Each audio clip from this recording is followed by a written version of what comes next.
Welcome to the Comics Lagoon. This week I am talking about some book. I don't know what book, but it's a book. It's a comic book. I've got a nice handful of books to talk about. Not all at once, but at some point in time, each one will probably be talked about. I've been lazy and I haven't been working on these videos, but I am gonna slowly get back into the swing of things and try and make it a habit to write, script, and post. So, welcome back to the Comics Lagoon. This time around, we're talking about Venom. Venom is most prominently known for his feuds with Spider-Man. His first appearance was in 1984 in The Amazing Spider-Man. Venom has also been a protagonist, though. He was a member of the Guardians of the Galaxy at one point in time. And he has worked with S.H.I.E.L.D., I believe, but I'm not as familiar with that point in time for Venom.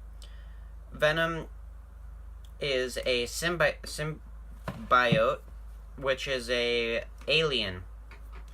And it's kind of like goopy, and it takes shape of... It can pretty much possess somebody in a physical way. So, like the picture right here, it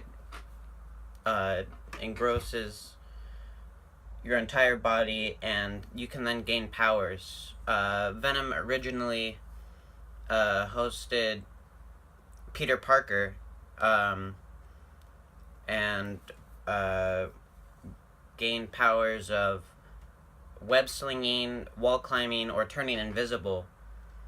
But Peter Parker noticed that he became more aggressive, so he decided to ditch the Venom costume, and then Venom eventually started to take over other characters who were sometimes people that were more violent, so Venom would become an enemy, or in other cases take over somebody who uses Venom's powers for good, becoming a Guardian of the Galaxy is one example.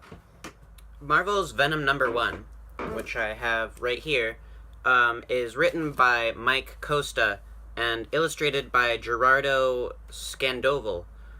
This book was released on November 23rd, at the retail price of $3.99 in the United States.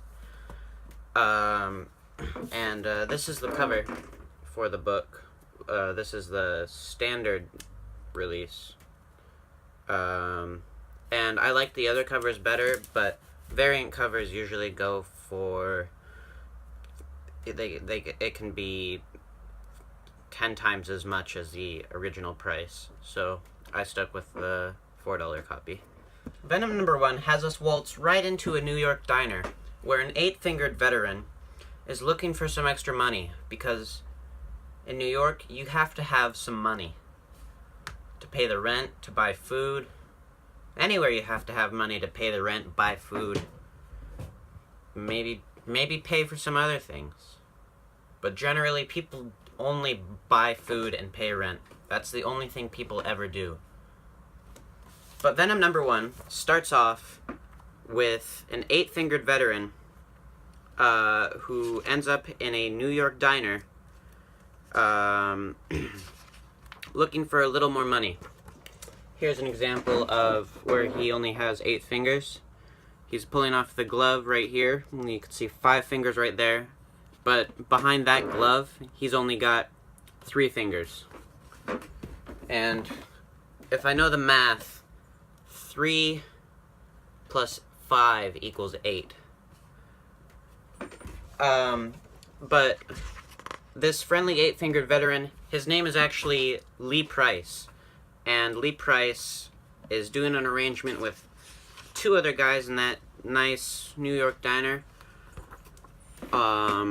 Those are those 2 other guys right there.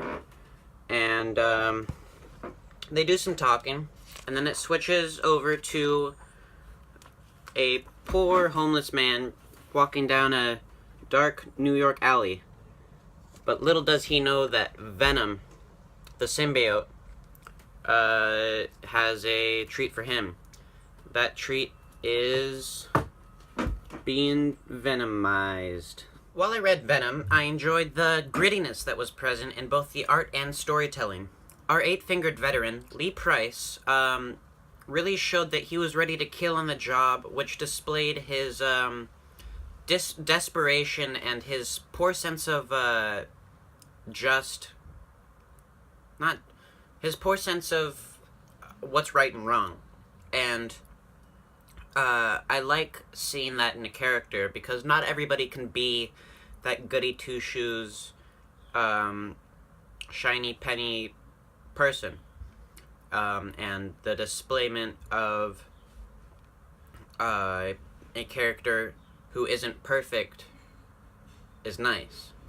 As much as I did enjoy the way the character doesn't know the sense of right and wrong, and how he isn't perfect, I wasn't a fan of the way he was portrayed, in the sense of him being this big tough guy that doesn't say much, a Punisher-esque vibe, except he's not killing everybody he sees. But in the same sense, I like the Punisher, but when there's more than one of that type of character, it gets repetitive, and his aura was just kind of cliche and boring, in my opinion. Another thing was the art in the book. I felt like the lines were really thick in some sections, which I wasn't a fan of. I wasn't a fan of the way it looked. But it got back up from that, and that was only in a handful of portions of the book, while other sections would have thinner lines,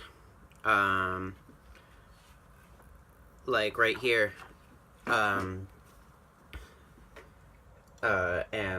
I liked this a lot more than I liked a section where the lines are a lot more than I liked. For example, the hand right here, I thought that those lines were very thick, and I thought that was unnecessary in the book. The art in Venom #1 was actually one of the highlights while I was reading it. I enjoyed that it followed the grittiness and that tone that they had in the story, using some darker colors, and having a little bit more messy illustration, but not messy enough for it to be hard to look at. It was still appealing, yet messy enough to make it feel gritty. But then the one thing is the thicker lines. I didn't enjoy that. But having only certain sections have the thicker lines made the fall less hard when I was reading it. The Comics Lagoon enjoyed Venom.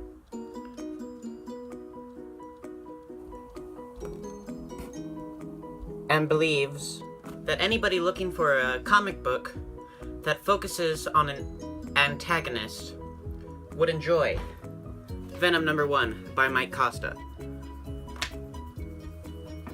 I will continue to read Venom #1 by Mike Costa and look forward to the progression of the book, and am looking forward to seeing what they do with the character, how bad Venom really will be, and how Lee Price will use Venom's power. Thank you for watching this episode of the Comics Lagoon. I hope you enjoyed it, and we'll see you next time.